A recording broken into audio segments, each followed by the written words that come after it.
Cardinals lose 9-7 in 11 innings. This is Cards Hub Postgame, sponsored by Hot Shots here on Sports Hub STL, presented by DraftKings. The crown is yours. I'm Joe Roderick, joined alongside by Randy Karraker, and making her Sports Hub debut, it's Sara Dayley.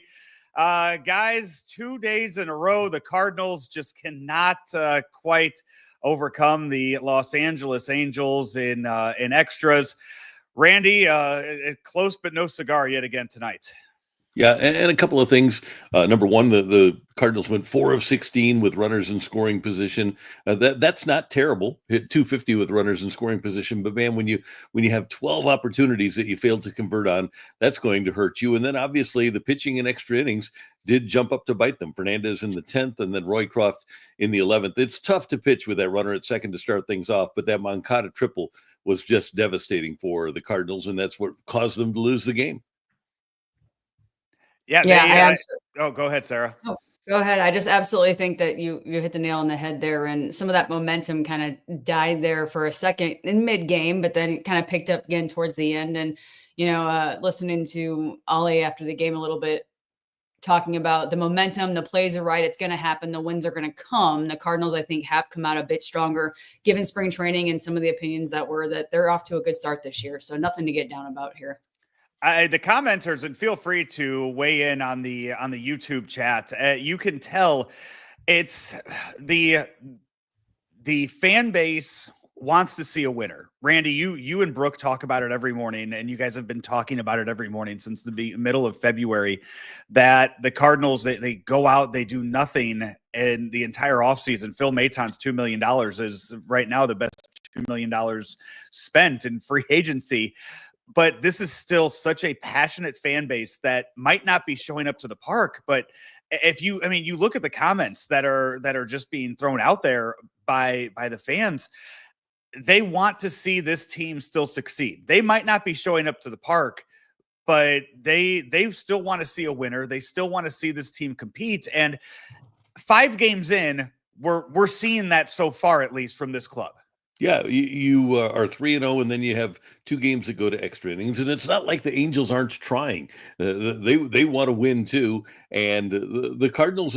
Hey, it's not going to be perfect. You're not going to go 162-0. And one thing that I want to reinforce, and I try to do it on our show at 10 o'clock every morning, is that while we all want to see the Cardinals win, and while the manager and the players and everybody with the organization wants to win, that's not the top priority for the organization this year. Jordan Walker staying in the game for the whole game tonight without being replaced for a defensive replacement. That's the sort of thing that the Cardinals want to see. They want to see Nolan Gorman come off the bench. They want to see Michael Ciani be a pinch runner. They want to see Mason win in clutch situations in extra innings. Sure, they would love to have those players come through, but the big thing this year is to find out about those guys. And I think in a game like tonight, you do find out a lot. You find out about a Roycroft, you find out about a Fernandez, and you find out about some of these guys in clutch situations. And oh, by the way, Jordan Walker's off to a really good start, and I think the Cardinals have to be pleased with what they're seeing of him in the first 5 games of the season. Jordan Walker with his first home run of the year tonight, and also contributed with an RBI early in the game as well. And some of Jordan Walker being out there, I know Chip Carey brought it up late in the broadcast in the extra innings, that you saw them stick with Jordan Walker in the outfield, outside going away from the usual defensive replacement of putting Victor Scott in right and Michael Ciani in center, which I still don't think anybody's getting to that ball that was hit out there in the 10th. And then you see Ciani able to contribute later in the game too. So there were plans, it seemed like, in place for all of these guys to be used, and Ollie getting as much as possible out of that bench in the late innings for that. I did think it was odd when we saw last night Ivan Herrera pulled so early in the game defensively that they use him as a pinch hitter and they put him in the game in the 10th and 11th inning tonight. That seemed to go kind of against it, but it's you could see that Ollie's managing to win these games. And I think there's a couple of things, Sarah. Number one, when they take Karraker out last night, it was so that Pajes could control the running game. And tonight, they felt like they wanted the hit, and they wanted the offensive end of things. Ultimately, I do think the Cardinals are really concerned about Herrera's throwing, and I think they like defense behind the plate. They spent 20 years with Yadier Molina behind the plate, and they really would like to have somebody that's terrific back there on both sides of the ball. But from the impressions that I've been able to get, they really care more about defense, calling the game, managing the game, than they do about hitting from your catcher. Would you love to be able to get both? Yes, but if they're going to make a choice between offense and defense, I think they're going to take defense. Well, yeah, and they're going to want their shining moments, like you said. I mean, having someone come up after Yachty for 20 years, I mean, he's one of the arguably the best ever. So you really can't compare like kids that are coming up, you know what I mean, and have those expectations right out of the gate. But yes, both sides of the ball, you want those shining moments. Newbar, Walker did come up big with those first two RBIs for the guys tonight. Luke and Baker rather, not as big of a come through tonight, I think, as some were hoping. But some of the pitching, definitely some refining moments to work on and make sure things get into place. I do think that it was good to see them keep fighting. I think after you see it's very, very early in the season, you do have 160 games left. And for them to go two nights back to back and extra innings and still have a lot to go. And like you said, coming off the bench, I think that's a really good sign given what we're coming off of last year. This is a development year. We've got a lot of growth to make. And I think that's only going to lead to positive things and positive outcomes. So again, game 5, you got to give yourself a little bit of credit. We're just out of spring training and it is a long seasons. Injuries, development, are developmental in the minor leagues. Like those are a lot of guys back there that can always come up. We're known for that. The Cardinals organization is known for that. So I think just holding tight. Last year was rough, but I think this year is going to be a good one for the Birds. We've seen now 5 games. We saw a sweep of the Twins. We see 2 extra innings losses to the Angels, and yet we still get comments like this coming into the chat, where you saw a team tonight that went down early in the 10th inning and fought their way back and still put a nice charge into it in the 11th inning. I think all 3 of us, it never ceases to amaze us how upset some people could get, how just depressed some people could get over this baseball team, win or lose every year. I love the passion, first of all, but I also think that sometimes we have to take a step back, and we do. Sarah, you said it. They're going to play 162 games. They're 5 games in. They've got 157 to go. I'm assuming that that person, Jeff, thinks that the Atlanta Braves stink too, right? Nobody with a brain should be surprised because the Atlanta Braves are winless so far this season. Hey, it's really early. The Cardinals might stink. It might wind up after 6 months that they do stink, but I think it's too early for us to make that determination. I think they have a lot of talented players. Now, are they players that are going to be able to utilize that talent and turn it into winning plays? I don't know. I don't think anybody really can tell right now, but I'm not prepared to say they're great or that they stink. I think there is such thing in this world as gray. And I think that's where we are with the Cardinals right now. I don't think anybody knows. Let's take it back to the beginning of the game tonight. Let's look at the pitching from the Cardinals. We saw Matthew Liberatore make his first start. We've now seen 1 turn through the rotation of the current 5-man rotation. We're now 15 days away from the debut of the 6-man rotation that we heard about at the end of spring training. But Matthew Liberatore tonight, 6 innings, 6 hits, and 3 earned runs in the game. No walks in that game today. I know in pick 6, I believe the over-under for him was 1.5 on DraftKings pick 6. And I can't remember if it was Rockio or if it was Hayden there. I said, hit the under on that. He's going to go out there and he's going to pitch well. He's going to pitch with control and he's not going to walk anybody. And sure enough, he goes 6 innings of not walking anybody in the game tonight and 77 pitches too. So he was around the strike zone his entire time out. And so far, we're 1 time through this rotation. All 5 guys have definitely proved that they belong in the rotation after a rough spring for a few of them. I definitely think it was encouraging. I mean, Libby within his first inning it was 14 pitches and 13 strikes. I mean, he came out guns a-blazing, I think the first 2 innings really, and then kind of softened up a bit in the third at 42 pitches, 26 Ks. They were already behind 3-1, but you know, I think the rotation is very encouraging. And again, I'm not trying to be like, oh, you know, hopeful, cheerful. I mean, yeah, I'm a Cardinals fan, but like you have to take what you have and grow from that. And if you can't have positive growth in that, then what is the point of being a fan? Because every team goes through portions like this. And so I think that with the start that we have thus far, I think fans should be really encouraged. I mean, we've got a young team, a lot of talent, a lot of progress, and a lot of things that can really go well. Guys, if Matthew Liberatore would make 32 starts, and in every one of those 32 starts, he'd go 6 innings and allow 3 runs, strike out 4 and walk none, I would be absolutely thrilled. If he could do that even 75% of the time, not 100% of the time, I would be absolutely thrilled. I thought tonight, again, we need to talk about circa 2025. We aren't talking about when Sarah's dad was pitching, when all the starters win 7 or 8. We're talking about 2025. 6 innings is what Major League Baseball teams expect right now. And I think that Matthew Liberatore tonight gave what teams want in 2025. And I think pretty much every team in baseball would take that start. Yeah, you had starters that used to go 7, 8, sometimes complete games, and you do not hear about that at all now. I mean, that's something that, like you said, Randy, is definitely a positive. I think that these pitchers that can go a little deeper and give their pen a break, especially early on the season, when you hit All-Star break in July moving forward, that's a different approach to the game completely. I think at that point you pivot drastically if you have to.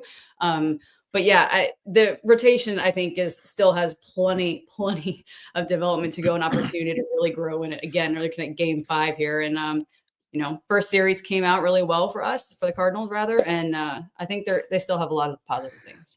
It is tonight in baseball, Rangers-Reds game. I don't know if you guys saw this earlier. Nathan Eovaldi went a complete game 4-hit shutout on 99 pitches in the game tonight. The only run that was scored in the game was a home run in the top of the first inning. So that I haven't seen the game time. I don't see the game time on here for that one, but I'm going to guess that was probably about a 2-hour, 15-minute, if not earlier, for that. Sarah, you look at some of the later pitching stats, and people will sit here and they want to rip on some of the numbers that you saw the bullpen go out there and throw. Ryan Fernandez pitched in the 10th inning. He allowed 2 hits, so walked the guy. He allowed 3 runs. Then Roycroft goes in there in the 11th.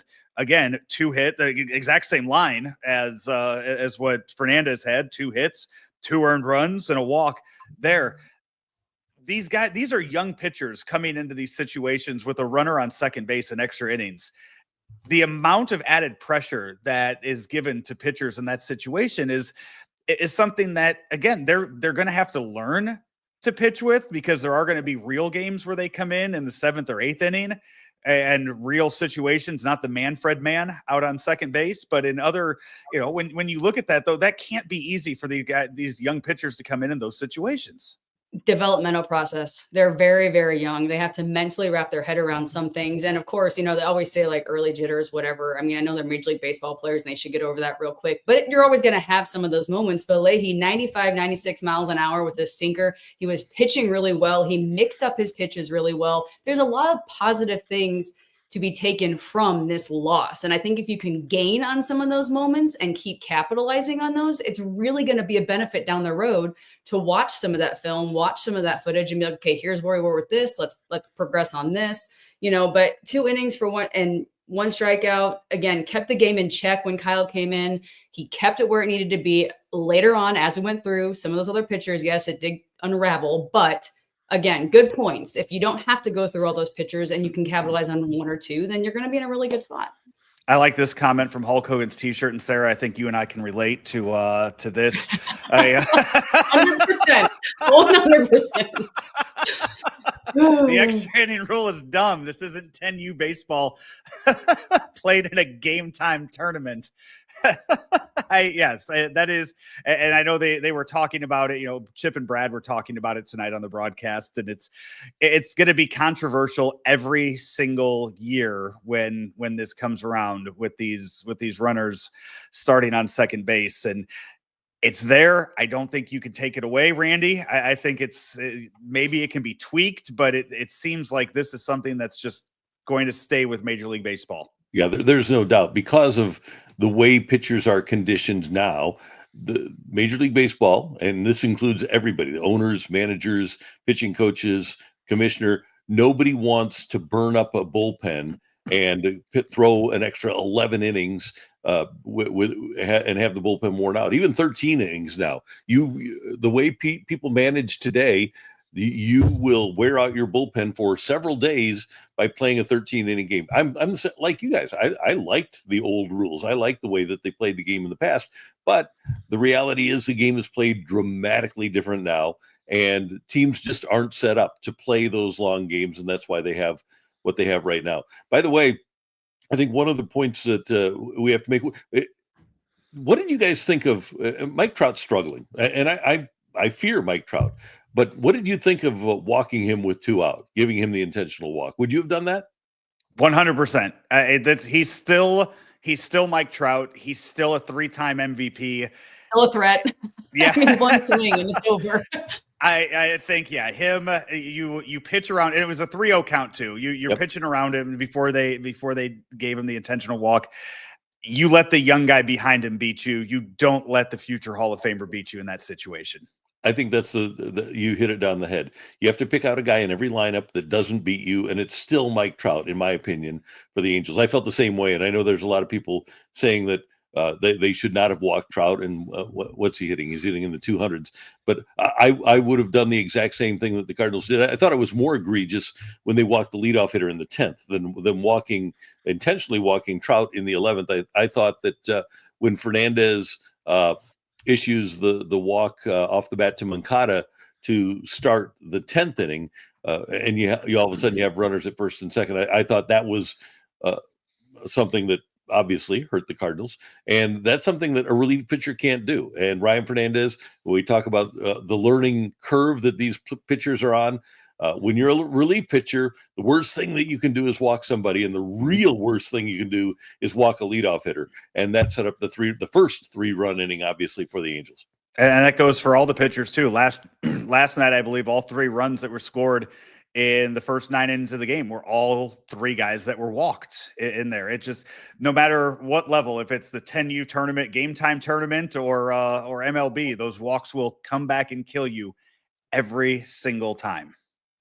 Yeah, that's definitely a thing. You might as well consider it a run in your head, even though it doesn't cross the plate. A lot of times I do pick Dad's brain watching games just because I have questions and I try and learn as much as I can. But he's always like, man, if you put somebody on, you might as well count it in your head and try and attack it from that point, because you're always going to have an opportunity when someone's on. I mean, that's a run scored at any level, like you said, given that they can't just work around it. So I think you're dead on when it comes to putting the leadoff hitter on base, or the potential of putting another run on the board. Randy, we will bid you adieu for tonight. I know you got to wake up early and do your show on Matrix Midwest, and we will see you again on Thursday morning here on Sports Hub STL. It's the Randy Karraker Show, or Brooke Grimsley, 10 a.m. every single morning. Off tomorrow, but you will be back on at 10 o'clock on Thursday. Thank you for your time tonight. Thank you, Joe, and Sarah. Good to see you, Sarah. We'll have to do this more. Good to see you, and get some sleep. Thanks. You guys take care. We'll see you later. This is Cards Hub Postgame here on Sports Hub STL. All postgame shows brought to you by Hot Shots, home of the St. Louis sports fans since 1990. And Sports Hub STL, all content brought to you by DraftKings. The crown is yours. And right now on DraftKings, if you download the DraftKings Pick 6 app and use the code STL Sports, that's code STL Sports for new customers, you can play $5 and get $50 in Pick 6 credits. Better payouts, bigger wins, only with Pick 6 from DraftKings. The crown is yours.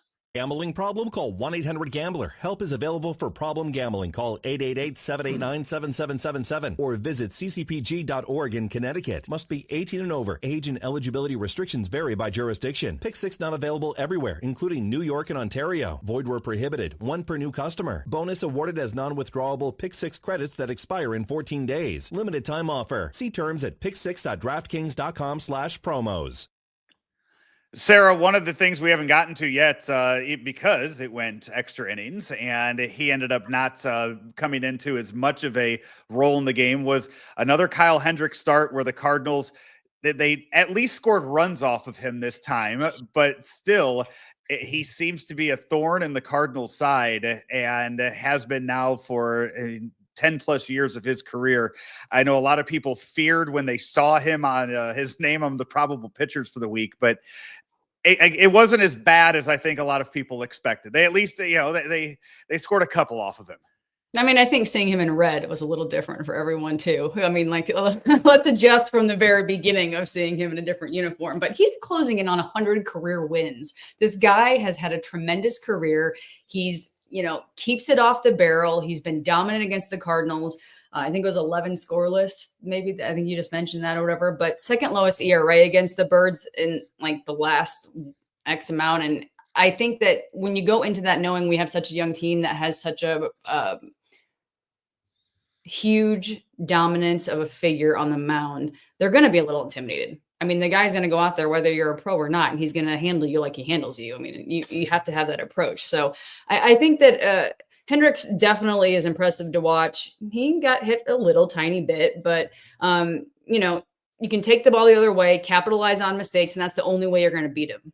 And so the Cardinals did in a little tiny way, and unfortunately the Angels came back. But he's going to be a good part of their rotation for the Angels. And, he's got a changeup, a sinker, a four-seam, a lot of pitches that he can really work in there, about 30 for his pitch count. And, he's going to be hard to beat. So every time they play the Angels, it's going to be something to think about.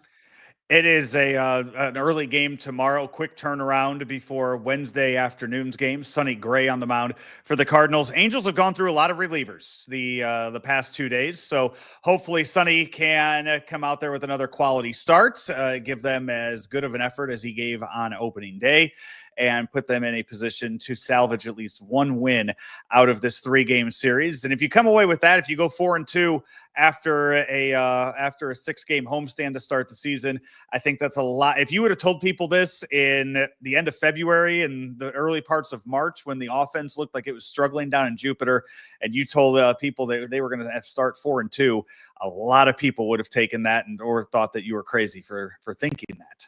100%. And I think Mason Wynn's still a topic as well. A lot of people have been talking about kind of his slower start, but he knows this will turn around. He's come up clutch in big times for the Cardinals. It's really too early to say that he's in a slump or that he's not going to do what he's going to do throughout this season, but he has that impactful attitude. He's a hard worker. He wants to really work. He's dialed in. So I think that's someone to kind of keep an eye on. Maybe he will have a slow start, but I think that as he progresses and kind of everyone finds their niche and gets in the role of this long season, that there's nothing to really be worried about with him.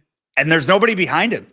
He's going to show up to the ballpark tomorrow, and he's going to be in the lineup. His off day is going to be on Thursday when they travel to Boston. So knowing that has to give a young player just a little more confidence, knowing that he's going to come back. He went 0-4 again tonight. He's still going to be in that lineup tomorrow. There's nobody behind him taking his place. There's no Brandon Crawford. They're not going to go with Brendan Donovan there. And it's another lefty starter tomorrow too. So it's going to be a lineup loaded with righties. Hopefully Luke and Baker in that 3-hole too, because I saw somebody commented earlier in the show, Luke and Baker right now looks like a guy who does not want to go back to Memphis at any point this season. No, I'm sure he doesn't. I think you're absolutely right. I mean, his attitude, his mentality, but like you said with Mason, when there's nobody behind you, it's kind of a double-edged sword. I feel like when there's someone behind you, you have to play with that edge because you can be replaced at any time. But at the same time, if there's not, it gives you a chance to relax and really just kind of fill into your space and make sure that you correct your errors or correct your mistakes and find what's missing to make sure it happens. He has the talent. He has the capability. It's not like he's there. He doesn't belong there. So you can play both sides, I think, on that aspect when it comes to Mason. But Lucan definitely pitching like he doesn't want to go back, and hopefully can hang on to his strengths there and capitalize on those. We will have baseball for breakfast tomorrow morning. Cards Hub 365 coming your way before the Randy Karraker show featuring Brooke Grimsley at 10 a.m. So should have lineups hopefully by then as well. Get you those before the Cardinals 12:15 game. I haven't looked. I know weather's supposed to be bad tomorrow. I don't know how early it's supposed to be bad. I haven't looked that far ahead yet. I looked a little bit on some of the news during the post-game show here from the Cardinals, and they said between 12 and 7 moving in. So that's kind of a wide window. I know the forecast is like, oh, it could be all day tomorrow, but I think it's going to be a little later. I'm sure they'll get the game started at least. And then we'll go from there. But I think we're only in a 2 category. So 3 should be a bit further south. So Bush should be okay. And then Sarah, I know you spent a lot of time around the Cardinals and covering them over the years. Lynn retired today. I know I'm putting you on the spot with this. Do you have any Lance Lynn stories from your time with the Cardinals? I automatically, I watched his the replay of the podcast with his wife where he said, "I'm here on the couch and I'm not coming back." And at first, there was a lot of chatter about, was it April Fool's? Is he really doing this and whatever else because it's April 1st? But the guy was always good for a quick-witted soundbite. I mean, I could be in the locker room and listen to him, and he would be smart aleck. He would be a little sarcastic. He would be good. He would be honest. He could be up. I mean, he just laid it all out there. And I think he was probably one of the best when it came to just being like, it is what it is. Here's what I think. Appropriate or not for, for TV or for a soundbite, here's what it is. But the guy was a fighter, whether he's part of the future Cardinals Hall of Fame, that's kind of up for debate, but he definitely left a lasting impression with the Birds, and props to him because a lot of guys in his stage of the game don't get to go out on their terms. A lot of times it's injury, or a lot of times they're forced into retirement or something like that. He's going out on a high note. He gets to end it how he wants to end it. And that doesn't happen very often now at all.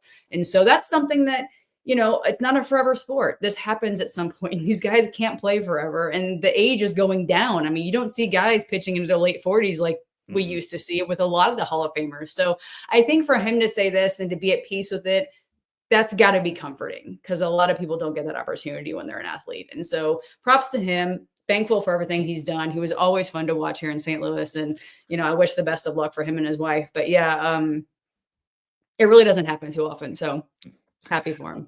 Well said. I hate to shut down the show because the reason we haven't had comments up on the screen that often, the chat is just having a conversation amongst themselves while we're doing the show here. They are going at each other tonight, and we're just 5 games into the Cardinals 2025 season. So keep bringing that energy. Hit that like and subscribe button, and make sure that you get involved the next time that we go live here on Sports Hub STL. This has been Cards Hub Postgame, brought to you by Hot Shots, home of St. Louis sports fans since 1990, here on Sports Hub STL, presented by DraftKings. The crown is yours. For Sara Dayley and for Randy Karraker, that's going to do it for us tonight. I'm Joe Roderick. Till next time.